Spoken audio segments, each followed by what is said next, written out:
Hi, my name is Moni, and I came back from China 2 weeks ago.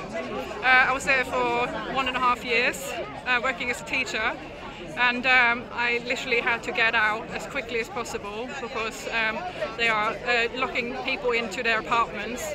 They don't give them food. People are dying. They're jumping off the buildings because they can't feed their families, lost their livelihood. And it's absolutely tragic what they're doing. They are in Shanghai now. They kept people indoors and caged in for 4 weeks. So I was lucky because I got help from my workplace to get out. I was locked down as well for 3 weeks. Wasn't allowed to leave the compound. They are testing people, COVID testing people every single day to keep your green health code. You have to have 3 different health codes, 1 travel code, 1 vaccine code, and 1 testing code. And I have had none of these. So in the end, I refused to do all of it. And in the end, I had help from the school to get me out of the country.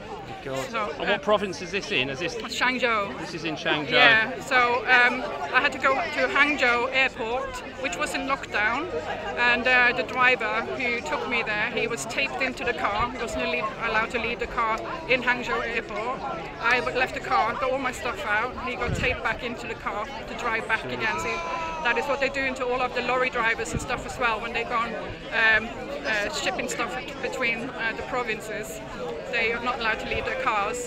It's absolutely totalitarian down there at the moment. They have a social credit system, and so basically if you do something they deem to be wrong, for example, trying to leave to buy food when you're not allowed to, you can just be taken away. They just come and grab you and take you away to quarantine or to and it's happening to everyone, and you know, I was a bit worried because I was speaking out down there as well, so I think I flagged up a few times to be a bit of a threat as well, so that you just have to be so careful. If you get caught doing anything there, you're dropping down, you might not get paid, you might not be able to travel, you won't be able to go on the trains, you won't be able to book a Odysee, which is the same as an Uber here, for example.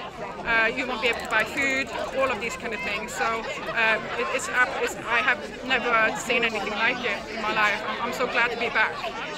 But now, where they're putting people now is, I've just seen people that I know who's been had tested positive, and they've been taken to a quarantine area where they're just given like a plastic mattress, and it's filthy. They don't have any food given to them.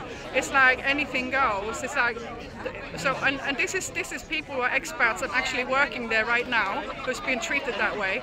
And I'm quite sure there are people who has disappeared already that you won't hear anything from. You know, so it's just really dangerous to be down there. You have to have, like, we have to use VPN down there to be able to use WhatsApp or Facebook and all of the different other things. So so they can't use Google to search, for example. Not that that's something that you should use anyway, but you know, just to show, like, anything they do on the internet is Baidu.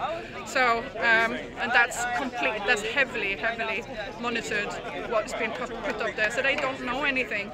I mean, I was teaching a scientist down there about what's actually in the nose swabs, and she didn't know. But then when she went and checked it after I told her in it, she said, "Oh yeah, there is." And I said, "Do you know what that does?"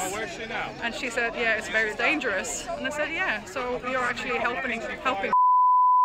So have you seen a lot of people, the vaccine affects a lot of people? No, because I think what they're doing with the expats, they're giving them a different type of vaccine. Maybe a placebo? Yeah, I think so.